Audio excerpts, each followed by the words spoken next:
Hello, welcome to I forgot the name of our podcast there. Welcome to the Family Values podcast. My name's Joe Woods.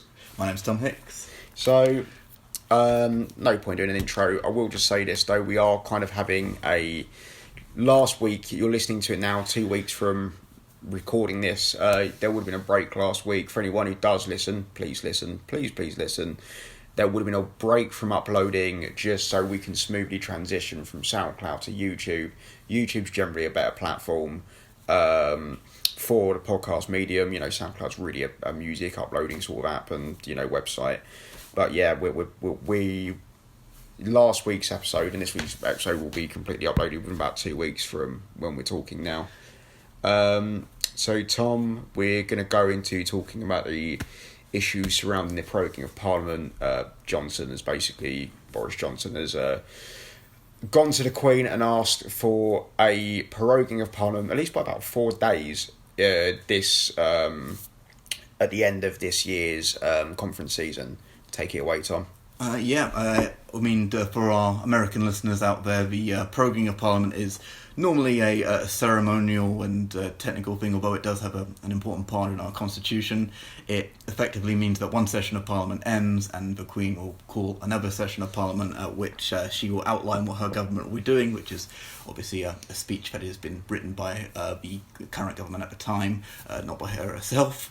But we haven't had a proroguing of Parliament for a good few years because of Brexit, effectively, and the need to try and get every single ounce of Parliament that we can that we have, just so some legislation can actually be passed to try and get this done.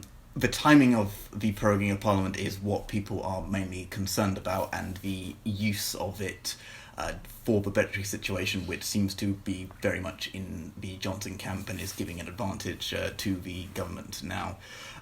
It's going to be prorogued for 5 weeks. But the effectiveness of that, as Joe has already mentioned, is just going to be an extra 4 days of sitting Parliament because they were due to go out for the conference season anyway. Right, so coming from someone who actually voted to remain and someone who wants a deal, I believe the left, and I don't want to go the left, but I believe particularly Momentum are using this as a political poking stick. With 4 days, it's a 4 day prorogation. What the fuck? What is the plural to that? Prorogate? Yeah. Whatever it is, the extension of the proroguing by 4 days really isn't that big a deal, as long as it doesn't reach the 31st of October, which is the next plan. And hence I say the next planned day for Brexit, because we've now passed 2 of them. Yeah, I think if you are certain that we're going to leave by the 31st of October, you really haven't been paying attention for the last few days. We might leave by then, but it is still up in the air. And as we had an extension, I can't remember, it was less than a week or something the last time we got an extension from the actual Brexit date. So, but Corbyn's Labour Party really nails it. I mean, naturally, they are the opposition. They are going to use this as a poking stick, but really the overreaction has been immense. Yeah. You know, the crushing of democracy, or however they want to paint it. I believe Nicola Sturgeon called Boris Johnson a tin pot dictator for this. Which I mean, do we know when this will basically extend the prorogation to? It will. It's effectively happening on, I believe, the 9th or the 10th of September. Which is when the proroguing is sort of due to start, although I don't believe the date has actually been properly set yet. Yeah. And rather than Parliament sitting for less than 2 weeks, it's going to be sitting for a few days now. So, but there is still time for Jeremy Corbyn and the Remain Alliance, as they are now calling themselves, were to get a piece of legislation passed for no deal, as long as they have the numbers. A piece of legislation passed to stop no deal, I should say. They do, but it's the question of whether they have the numbers for that, and whether they have the numbers for a piece of legislation to stop no deal, or whether they even have the numbers to pass a vote of no confidence, which is looking less likely now that Johnson has. From what you've just said there, it seems that if it does start from the 9th or 10th, the prorogation could take you up to the 31st, which that would actually turn me against Johnson on this one. Well, it's the prorogation of the 9th 10th of September. Right, yeah. That's when it starts. Yeah, yes. And he has set of a date when it's going to come back, which is the 14th of October, which is 3 days... Oh, sorry, did you say September prorogation? Yes, yeah. Oh, so so that I mean that should quash fears, which is they're back on the 14th.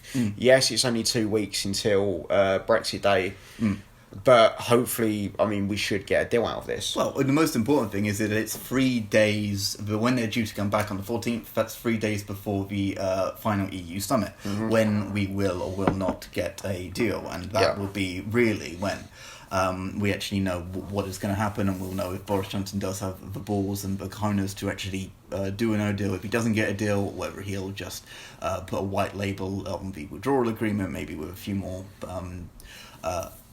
a few more details that are taken out for the backstop, but it is going to be that summit which is actually going to tell us, which means as long as Parliament comes back a little bit before that, or even just after that, it is the main sort of practical thing that we should be worried about, and as that's not going to happen... But either way, this is going to end in a general election. Oh, most definitely. I mean, there's no way around it. I mean, they're gearing up for one now. I mean, as someone who voted for Brexit, as someone who has voted for the Tory party in the past, I cannot see a way around there not being a general election soon, because nobody has a majority in the Commons for their Brexit idea. Nobody has a majority in the Commons to stop Brexit. Nobody has a majority in the Commons to get a deal through. Nobody has a majority in the Commons to get a deal through. If this is a tactic, as Momentum claim and as Corbyn is claiming and as Swinson is claiming, if this proroguing is actually a tactic by, we say Johnson, but, as we know, the party is currently run by, and the country is currently run by both a mixture of Cummings and Rees-Mogg. If this is a tactic to force a no deal through, as Momentum claim, what would there be to gain from this? What would it be gained from proroguing Parliament? Yeah, proroguing Parliament to force through a no deal. What would there be to gain? What would the Conservative Party and what would Johnson have to gain from this? Well, I think you're right to point that out, because it doesn't. For me, this indicates that they are going to try and put pressure both on the EU and Parliament to accept whatever deal Johnson is going to manage to get on the 17th. The day we leave the EU without a deal is the day there is a general election called. Oh, easily, yeah. We leave it on the no deal because Johnson will want to take all the momentum he had from leaving from the EU, from basically sucking up all those votes that the Brexit Party currently have and giving them to the Tory Party. Which, if that happens, he'll win in a landslide, just from the numbers sort of pan out that way. Let's play devil's advocate here, though. What happens on the 31st of March if we don't leave? And that is a possibility. It is a possibility. If Johnson bottles it and he asks for an extension and says to the public, I'm going to call a general election so we can properly hammer this out, the Brexit Party will stand. They won't trust him anymore, because that's the sort of their litmus test, is getting out by October. And I think that Johnson will probably... He won't he will gain a lot of voters back, but I don't think he'll gain enough hardline Brexiteers voters back from the Brexit Party to get the majority he will need to get a deal through Parliament easily. In other words, they will be in an unreconcilable position. It will basically be in the same position. If there is a majority in the Commons, it'll be a very, very small majority. And I'm not saying I have absolute faith in this current cabinet securing a deal. I'm just saying I don't think there's anything to win within the Tory party at the moment, or within government, from leaving without a deal. At least politically, there's nothing to gain. If we leave without a deal, we go to a general election. If we leave, if we don't leave, it still goes to a general election, and they're in an even worse position. Well, yeah, it is one of those things where you don't really know what people are thinking until push comes to shove, because a good demonstration of this is how many people voted for the withdrawal agreement the last time. And also, if there is a no confidence vote before there's a general election called, because there will definitely be, if there is not a general election called straight away, if we leave without a deal, there will be a snap vote with no confidence. Yeah. And one, could Boris survive that? And two, most importantly, we have to examine how the fuck a unitary government gets formed around it. It would be. I mean, I hesitate using the word chaos because we're already in there already. Yeah. But it would. I don't think it would be. The word unity would be the last word that you would actually use to describe that government. Yeah. Because as soon as we have seen time and time again, not just with Brexit, but with other political sort of when somebody has a political goal and they go and they take a big tent approach, and then they get that goal, it immediately collapses. UKIP is a prime example of that, where they had a lot of libertarians, a lot of very hard right people, and as soon as they won the referendum, the party just completely collapsed because they all didn't actually like each other. They just agreed they didn't like the European Union. They had achieved their goal. Yes, and as soon as they, the potential government of national unity, achieved their goal of stopping a no-deal Brexit, then you have socialists versus liberals, Greens versus it's a sort of soft conservatives. Exactly. And then you also have the thing of, well, how long should we ask for the EU for an extension for? Because I would imagine that the Lib Dems and the SNP would want a long extension, possibly a year, because that would really... it would bolster their anti-Brexit credentials and say, well, now we have enough time for a second referendum. And it could also push for the SNP to end up getting a second referendum for independence as well. Yes, indeed. And I think particularly with Jeremy Corbyn, who is very sympathetic to the idea of Scottish independence and all independence everywhere. Yes. It would be very difficult, though, to make an argument, especially as he's basically, in this situation, he's taken down Boris Johnson's undemocratic government, to then put through a decision through Parliament to say, we're going to have another, arguably even larger change to our nation by giving Scotland another independence referendum. So that's going to be a very hard sell, and he's going to look like a massive hypocrite, which will not do him any favours in the general election. Am I wrong here for observing that there is actually a bit of a juxtaposition between Corbyn and Swinson? I see Swinson trying to line herself up here as potential leader of a unitary government without Corbyn.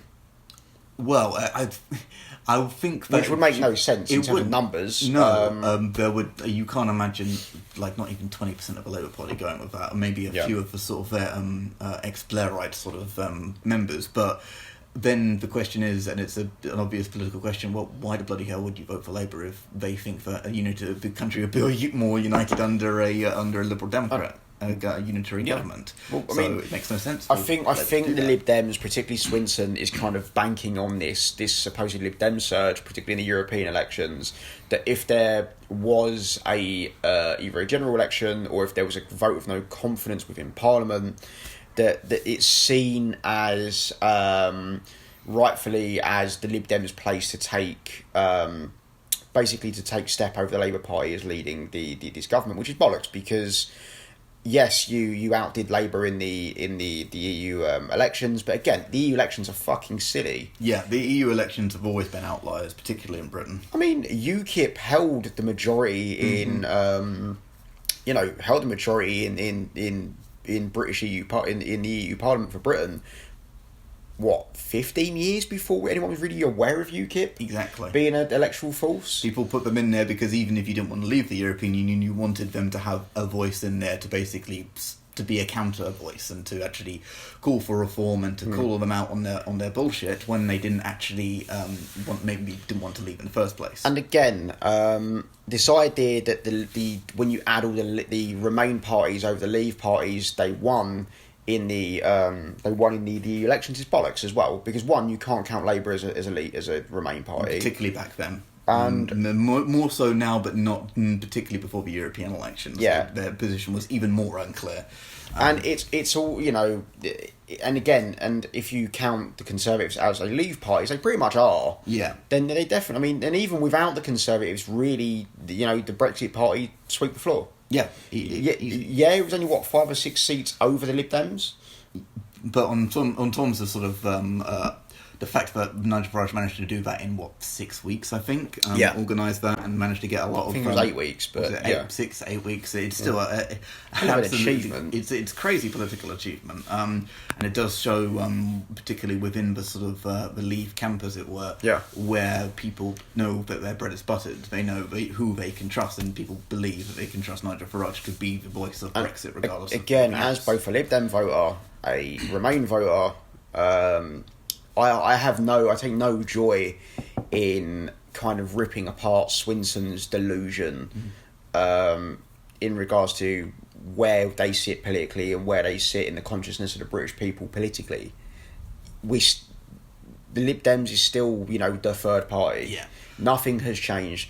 They may be above Labour in the polls, but at the end of the day, that's just the opinion polls. Yeah, and it's also we live in a first past the post system, so the opinion polls only give a sort of general feel of a country, and they don't have even the safe seats that they had 10, 15 years ago in the southwest, mainly because of Brexit. Well, that's the thing. The Lib Dems don't have the home base, and I've said this before, not on this podcast, but I've said this before.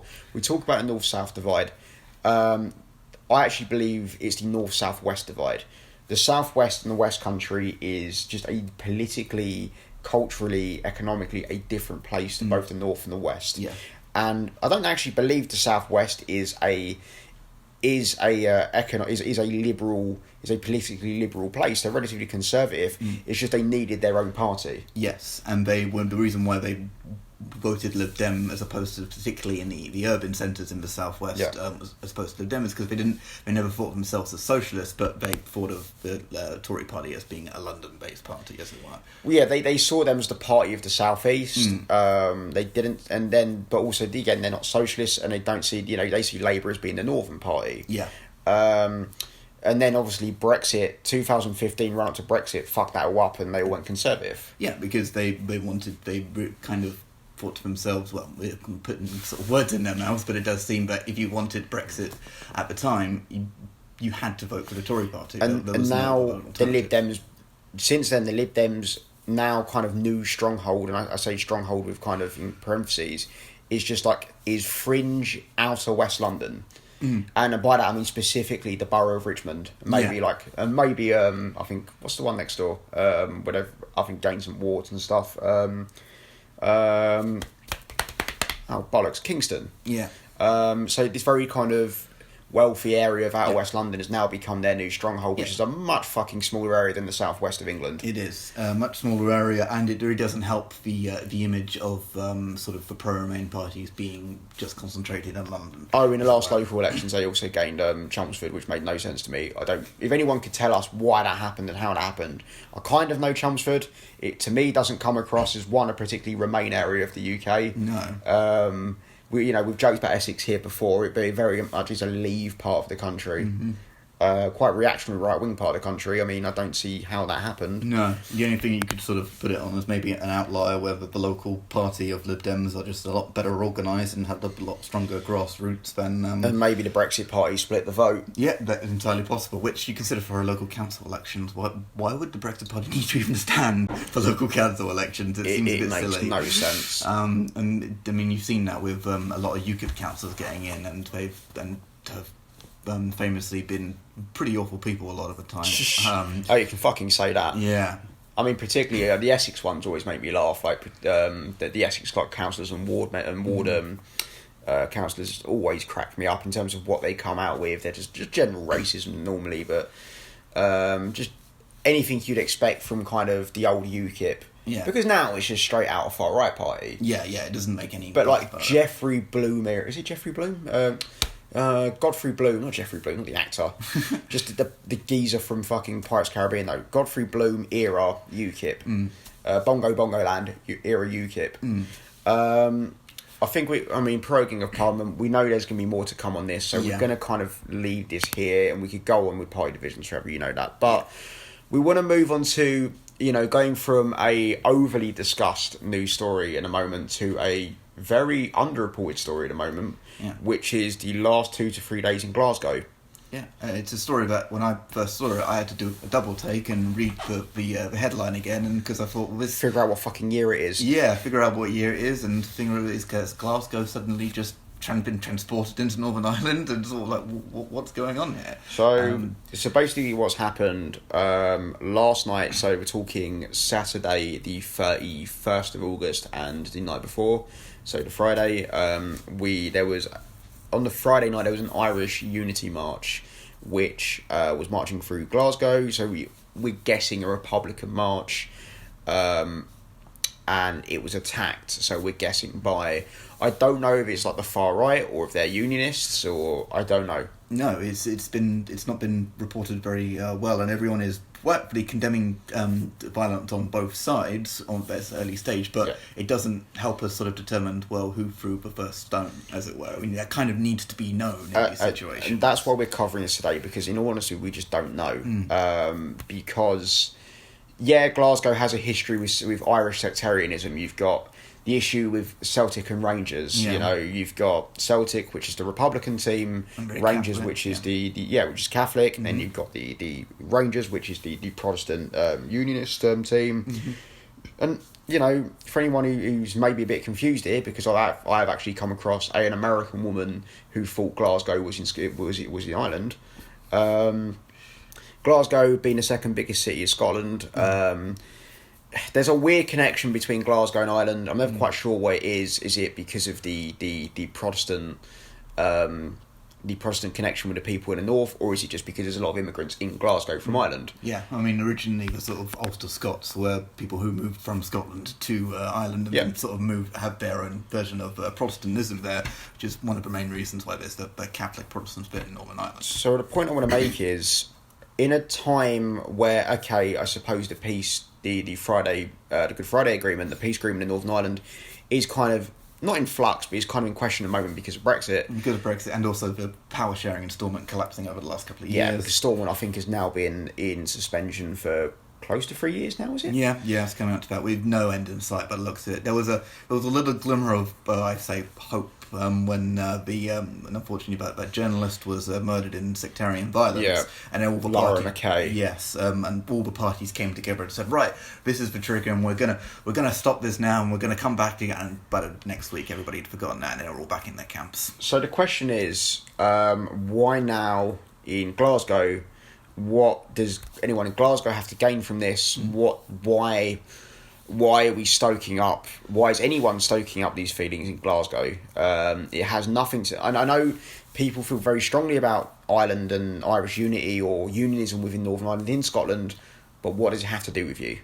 Yeah, it's very odd. I mean, there's sort of there's Catholic populations and Protestant populations all across the country, but you never get this sort of vitriol, as it were. And all across Europe, quite frankly, there's different pockets of Protestants. Wales, for example. Wales is somewhere very mixed between Catholics and Prods. You don't see these eruptions in the likes of Cardiff or Swansea or anything going on in the valleys. I mean, why now, as you said? When there's as I was saying earlier, there's sort of bigger fish to fry, as it were, on the British political stage at the moment.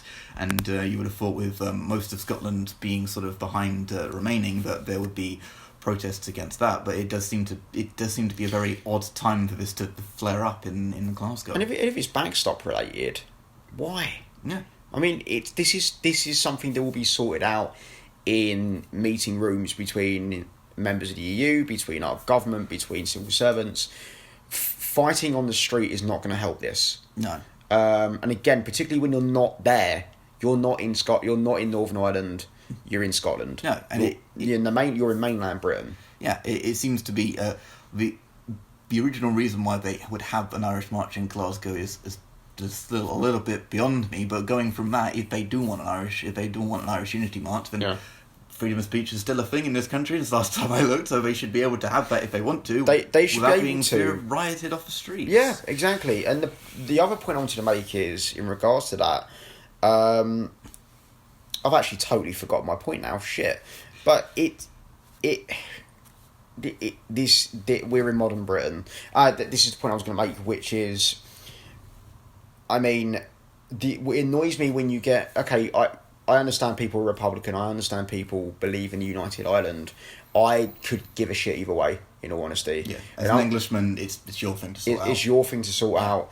I hope the majority gets what they want, which for the moment, we had that sorted 20 years ago this year, which is the majority wanted to stay 60%. Fine. Yes, and the Good Friday Agreement has in it a provision is when the majority, if the majority ever do decide they wanted to be in United Ireland, then that should happen as soon as possible. Which is an interesting thing within itself, because as much as there is a even more overwhelming feeling of unity in the Republic towards taking in Northern Ireland amongst the population, the every government, unless there was all of a sudden a Sinn Féin government in the Republic, which there will never be, does not want part of Northern Ireland to be brought into the Republic fold. They don't want it. They never call for it. No, it's too big a hassle. It would be a monumental thing, because it's not like a country just declaring independence where they have it. It's a country or a region of a country going from one nation to another nation, which is, by the way, in modern times, I don't think it's ever happened. No, I'm trying to think of and wrap my brain of it. It's mostly regions within countries who are declaring independence. Yeah. Sort of a random tangent, but it's actually happening in Papua New Guinea in September as well. Is it really? Yeah, there's an island which is... Is it? Oh, I know the islands. The Solomon Islands? Not the Solomon Islands. It's the one next to the Solomon one next to Solomon Islands. Yeah. Solomon Islands is an independent country. Yeah. I know the islands you're talking about, but the name escapes me. It's where there's a lot of coal mining and stuff. Yes, there's very, very resource rich on this. I haven't kept up to date on the Papua New Guinea situation for years, so I didn't even realise they're now gaining independence. Well, yeah, they're having a referendum which was negotiated by New Zealand and a lot of the Pacific Island nations out there. So that's one to watch and to Google in September. But. Yeah, and to that point I was making about the Northern Irish issue, again, as an Englishman, I'm not some mental English nationalist. I just don't care whether Northern Ireland stays part of the UK or not. It's up to you guys. In all honesty, there's a little reactionary thing within me that says I'd rather you go because I don't want to deal with your bullshit anymore. Yeah, but there's a small part of me that has that, but that part is very much outweighed. I mean, it's the same thing with the Scots. It's sort of like, that might be my opinion, but I don't really have... I can deal with the Scots because it's just political back and forth. Northern Ireland, you're talking about two groups of citizens that can't get on with each other and will still keep killing each other. And then at the same time blame it on... Guess who? London, the English. Yeah. Who, for the most part, okay, British government is a different thing. The English population could give a shit, and if you actually poll the English population, they want Northern Ireland to go. Yeah. Which is why you don't ever find those polls out. Going back to the original point, this is a Scottish issue. Yeah. The Scots are the British citizens that care the most about Northern Ireland, one way or the other. Yeah. And, maybe... a solution, just have their own little country where it's just Northern Ireland and Scotland. And there you go, we can have England and Wales and we can just share them. Oh no, fuck Wales off as well. We can't leave them off of the left, they're surrounded by us. I know. They got the sea on one side and the whole of the England on the other side. It's like, you can't let them go. Yeah, I know. But the point being is, I'd really be interested to see what happens in the next few weeks in Glasgow and obviously Northern Ireland as well. But if we're going to get any more protests that break out into rioting, I mean, this is reflecting Shankill shit. This is reflecting, Belfast, sort of, Orangeman parades that end up getting attacked. And yeah, and that's an annual thing that does happen quite a lot. There's always scuffles at those things, but they don't seem to, at least in recent years, have broken out into as bad as violence as what happened last night in Glasgow. Which, by the way, as free citizens, you have the right to march for any cause you like. Yeah. Fucking stop marching through Catholic neighbourhoods. You're looking for a fight. Yeah, and as free citizens, we are right to call you complete arseholes for doing it because you are just trying to piss people off. It's sort of a very, very old form of trolling. You're creating problems for yourself and for your own sort of quote unquote country. Yeah, it's a very weird thing, the sort of Orange Order over there, because it's something that they've sort of invented themselves, that there's no English equivalent of that type of parading. Well, it's an unarmed militia is essentially what it is. Yeah, it's very strange, and quite frankly, for people who pride themselves on being British, it's actually quite un-British in a way. Right, so I mean, at this point, let's keep an eye on Glasgow. Let's keep an eye. I mean, obviously, anything that that crops up in regards to Northern Ireland. We're going to move on now. I want to call this a silly 10 minutes because it's American culture wars. Yeah. Tom, take it away. Well, there's not a lot been happening on the political side in America at the moment because they're actually having a proper summer break, as it were, as opposed to our sort of fake summer break, which we've been going through. Yeah. But what has been going on is, which has been the main sort of talking point of the talking heads of America this week, has been the sort of backlash or praise of Dave Chappelle and his new comedy special, which I've seen. Joe hasn't seen it yet, but it's on your list. For the record, I'm actually a big Dave Chappelle fan, and earlier this week I was watching Chappelle clips, just psyching myself up to watch it. But stepping out of the box here, I've had to deal with buying a new car, insuring it, and all that shit. So I haven't had the time to sit down and watch it. But everyone's been praising it. I don't know much about the context in regards to what he steps on in terms of the American culture wars. Normally I get kind of annoyed with it, with comedians stepping on that stuff either side, just because politics, comedy is not politics, and I usually it gets a bit annoying when you move a bit too far into that. But take away in terms of what he steps on, what would you say is the main takeaway points? He mainly sort of steps. He is concentrating on how it affects comedians and how it's affecting the sort of not just also being a celebrity in general, but in particular how it's affecting comedy. Yeah. I mean, there's a bit which is in the sort of trailer where he basically calls out the audience, as it were. And I'm not going to recreate the jokes on this podcast because one, my comedic timing is not as good as Dave Chappelle's, so I would not want to butcher his comedy, and to go watch it yourself on Netflix, quite frankly, on that regard. But he does attack sort of the general zeitgeist at the moment, the cancel culture zeitgeist, and after that tries to almost put a target on his back by doing some incredibly risque jokes, bordering on the he's saying that to get a rise, but doing it in a way which is still extremely funny. He targets a lot of different people, including how he calls it, the alphabet people, the L's and the B's and the G's, as it were. And that is one of my, but I think got right up on my top comedy gold right there about the set of what he did, particularly about. I do remember an SNL Saturday Night Live sketch from, I think it was around the week of the last American election after Trump had won, and it was basically a recreation of, it was Chappelle sitting amongst a load of kind of overtly kind of American liberal, middle class white people watching the results come in over time of the election, and how they couldn't believe in any way that the country had gone Trump, had voted for Trump. And his whole point of this was, you sure you can't see this? Yeah. Haven't you been the one complaining about how America is an institutional racist place for all these years? So Chappelle is pretty on the pulse with this stuff. Again, I'm no great fan of Saturday Night Live. It's not like, because they're too woke. I just don't think they're that funny, in all honesty. I don't think there's any great comedians on there. What's his name? Ariana Grande's ex, Pete Davidson. I think he's all right, pretty decent comedian. Mentioning him, he also sort of put his foot in it as well within the sort of cultural thing, where he almost joined them, the sort of shouting at the audience bandwagon, where he literally shouted at a college audience because they were unhappy that he had used the word retard in his set. So you'd mentioned this before we started recording.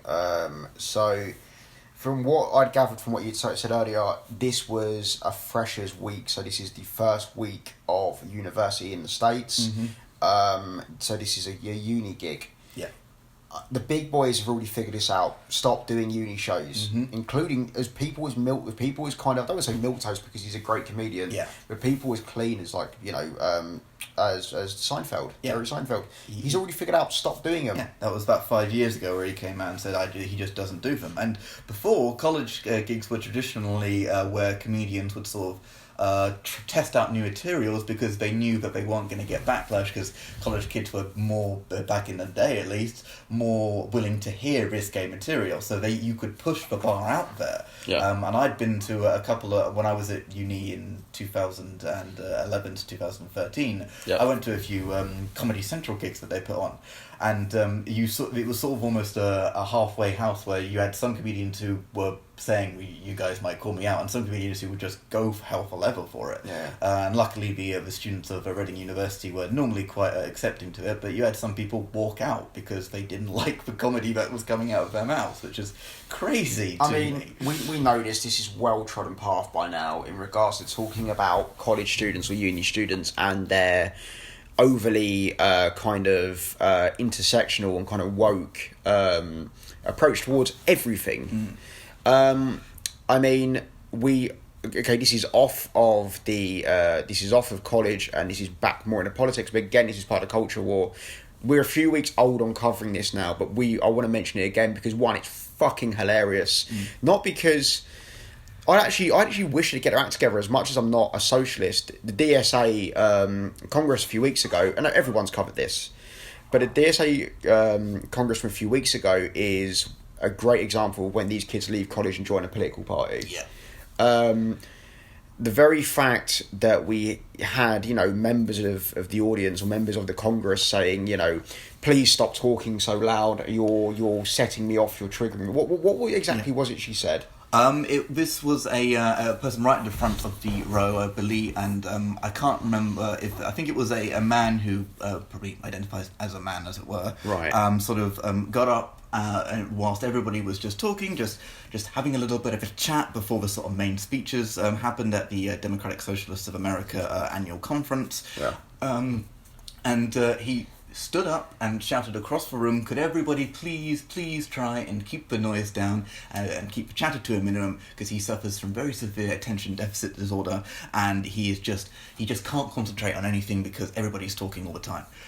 And you just think to yourself, so you're either if you are that bad at being in it, why do you purposely go into a room full of load of people? And but most people will realise it's actually not that bad for them. It's a power thing.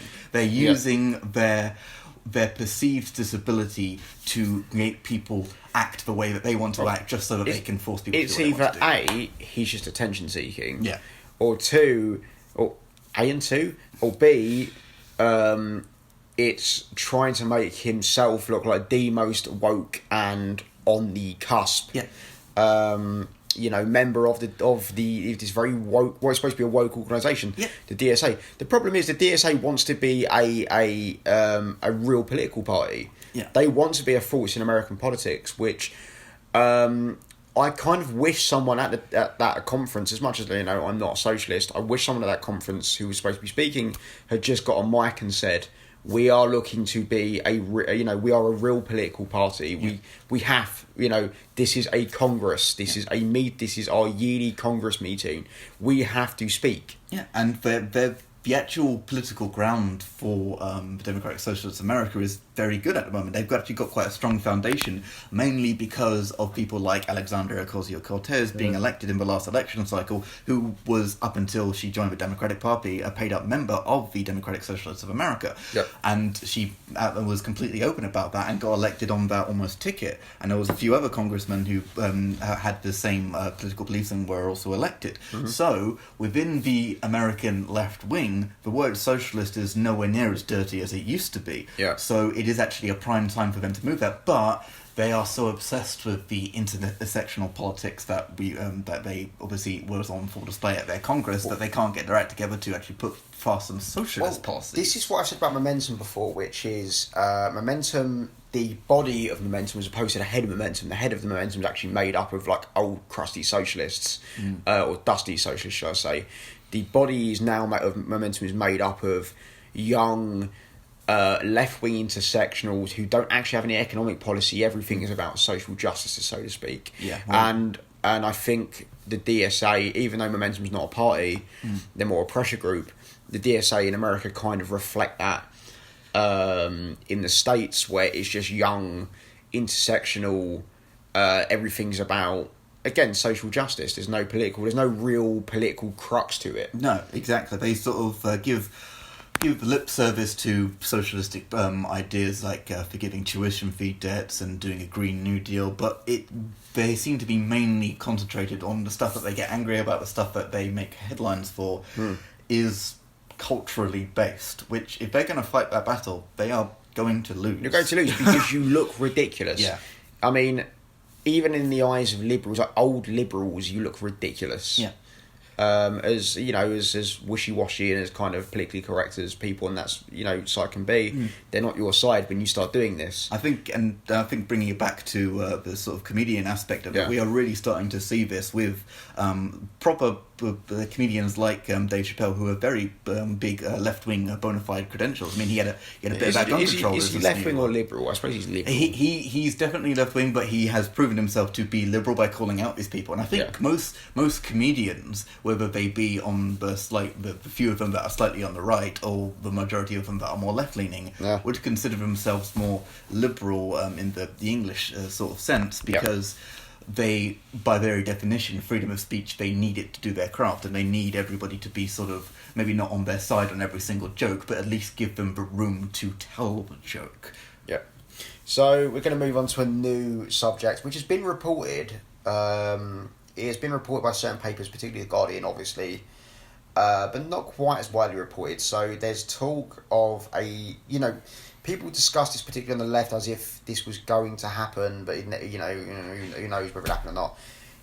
It's looking like there could be a reflection of the Windrush scandal of last year, with EU citizens that have applied for residency, because as we now know, EU citizens have up until 2020 to apply for settled status in the UK. There has been some quite high-profile chefs. One from Poland, Damian Wawrzyk, I think his name. I have to check that again.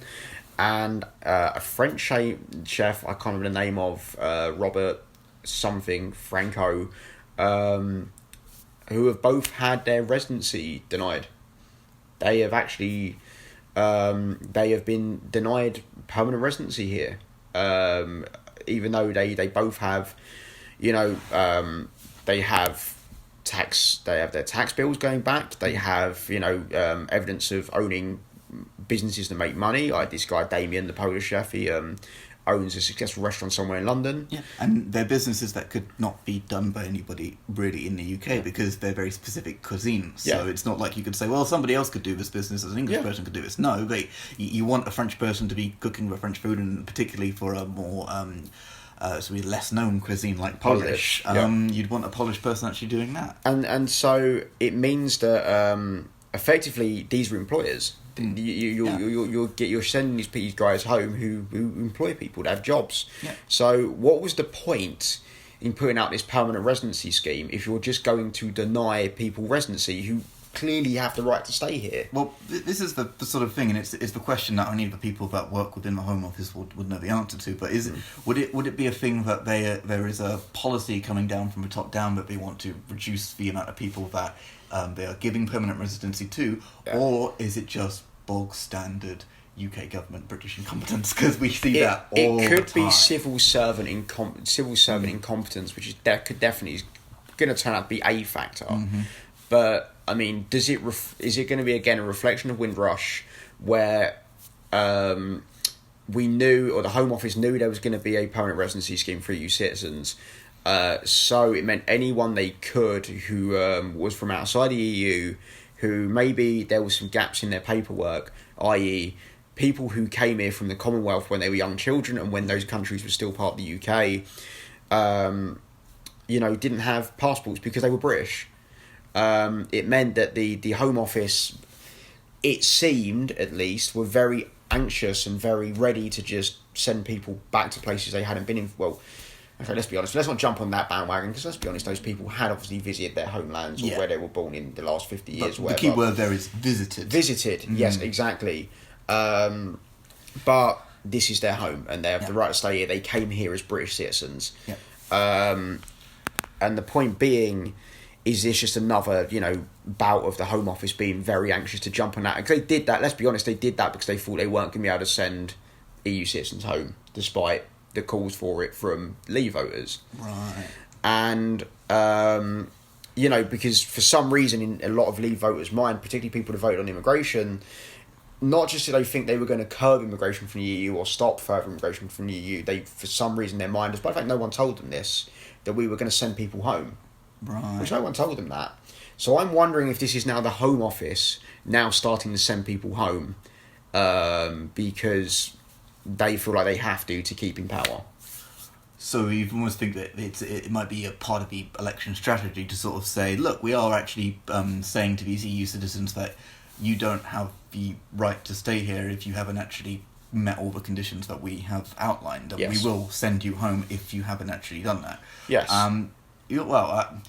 It's one of those things where I think that on principle, say for instance, if you took a hyperbolic example, if somebody came here a couple of years ago and now is applying for a residency and doesn't actually contribute much to British society, then maybe we should have a discussion whether those people should have automatic rights. I think there's nothing wrong with the system, but the system seems to be wrong or broken. Well, but I think that there actually should be very low thresholds for people to stay in the EU citizens, because a lot of those people, especially if you moved here before 2016, you had no idea this was coming. No. You especially if you don't live in the UK and you hadn't actually been paying attention to the UK political climate, which I'd imagine most people who immigrated to here didn't actually do before they came here. I was in Germany 2 weeks ago, and everyone that stopped me on the street when they realised I was British, I was in the southwest of Germany, I was in a place called Baden-Baden, so not a whole lot of British people around, but anyone who spoke English and stopped me in the street or stopped me in a supermarket or whatever and then started speaking to me, it was all about Brexit and how they had no idea, it caught them by surprise.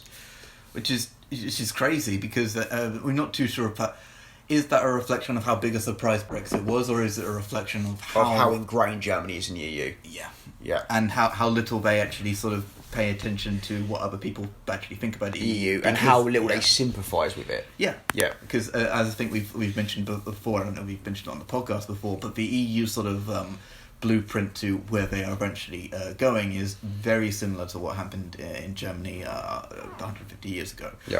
So it's something that they thought, well, it worked for us, why wouldn't it work for Europe? You're talking about the unification of Europe? Which I don't quite believe in terms of on a national level, in terms of, uniting them into a national state will ever happen, but you're talking about alignment between, which would effectively make them the same place. It would. I think that they believe that's where I think that the Germans want Europe to go. I think I'd agree with you on that one. Whether they'll get their way on that is another issue. One nation, no, but in terms of absolute alignment of taxation and regulation, of course. I mean, that's what they're trying to achieve. Yeah, and I think the key thing, particularly for the Germans, is that the EU does eventually get an army, because they haven't had one for a long time. Well, Germany has one, and it's been active. It fired its first shots in 1997, funnily enough, in Operation Alba in Albania. The fact I know that shows I have no life, but the point being, so Germany has only had an active military for around, 20-odd years? Yeah, and it's still really a token force compared to the military. Well, I think it's taken over the remaining peacekeeping operations in Europe, so I think, which is just Kosovo. I think Germany has now taken the head-on leading. It's either Germany or Austria. It wouldn't surprise me if it was Austria, but one or two, it's either one of those two who have taken over, so they now do have an active military. It's just not probably at the size and at function that a country the size and importance of Germany should have. Yes, but there is no push for the German federal government to have the military that they probably should be entitled to as a country there, because everybody in Europe and the world, and most particularly Germans, realise that's a big... I think some people would fear that Germany, if they had a military force that kind of reflected their own size and importance, I think they'd become the Central European police. I think they might see themselves as kind of the peacekeepers of Eastern Europe. Yes, and I think that nobody... which would bring them directly against Russia. Yeah. Who, by the way, Germany are actually quite, as far as Western European nations go, they're actually quite economically tied to Russia. Particularly with the natural gas and oil. There's a big... that was one of the things that the Americans really wanted to... it's pretty much the main reason why the Americans are still in Syria, is that they wanted to set this pipeline that goes directly through there so that they could... supply, and the Middle East can instead supply Germany with that, so that Germany would not be reliant so much on Russia for their natural resources. Another bright idea. Fucking hell, there's so much we can discuss with Germany. I think next episode, let's do a special to the current situation in Germany. That's a great idea, because there's actually so much to talk about, particularly with this supposed looming recession. Yes, but for anyone who isn't paying attention to that, the industrial outputs of Germany have been reducing for the last 6 months, and every single figure that comes out is not looking good, which would of course have massive ramifications for the rest of Europe and by extension the rest of the world. In particular, when we're seeing some negative signs coming out of the American economy, and if the American economy and the German economy are slowing down, you're talking about the two most important Western economies. Yeah. Which, look, it's nothing we haven't been through before. And I'm not saying that in a kind of a Brexiteer way, which is, 1945. The point I'm making is that people are predicting that Germany could just swerve this anyway. And if they do maybe enter this recession, it could just be 2 years. Could back up. Well, they weathered the last recession quite well. Has there been any kind of indication as to why this recession has come on? Not to my knowledge, although I'm sure that many economists are speculating about this, but it does seem to be mainly driven, the fear around it is mainly driven by the reduction in manufacturing output, which is coming out from Germany. Which I suppose could be tied to Brexit, because as a lot of Leave voters will tell you, they need us more than we need them, and actually that might be a real reflection of that. It could be, and it could be the case that... especially we look back at it a year's time, and if Germany does proper enter recession, then getting an extension of a year in the Brexit deal might actually be a very good thing for us, because it would make everybody more willing to come. By the way, any kind of reactionary Leave voter or Brexit getting excited by a German recession because you can now use that to batter the other side, don't get excited by that, because that affects us. It affects everyone in Europe. It affects all of Europe. Yeah. Everyone in Europe is economically tied to Germany to the hilt. Yeah. Most countries in Europe, their main trading partner is Germany. Yeah, there's a good map online of that where it does sort of show the flags of each of the main trading partners, and pretty much the entirety of Europe is Germany. By nature of Germany. Yeah, there's nothing wrong with it. That should be the natural state, because it is the biggest. It is the biggest and most important economy in Europe. Yeah. It is the manufacturing base. It's still got a very, very, well, as you say, manufacturing base. Unlike a lot of economies, particularly the UK, which moved more to a service-based economy, Germany still has that big manufacturing, mainly because of the auto industry. And a lot of people would argue that we were wrong in basically stripping away the manufacturing base. Yeah. Where Thatcher was right was obviously getting rid of the industries, the state-owned industries, which weren't making any money and we had no use for. Yeah. Where she was wrong was closing them all down, as opposed to trying to sell them off to the private sector. Yes, that would have been better, because there have been companies that have done that have been quite successful. BA is a good example of that. The post office as well. BT. BT has done all right, although saying that, BT did struggle for quite a long time when they first came into it, because they really did have a proper natural monopoly on that on that one, not so much the BA. But yeah, it's one of those things that you should never cheer for a recession. You get this in America all the time as well. Bill Maher, who's I think is very funny, but he is so on the anti-Trump bandwagon. He is quite literally hoping cheering for a recession, which is ridiculous. Yeah. Because, by the way, I love Bill Maher as well. A comedian I've loved for years. Maybe one of my first favourite comedians.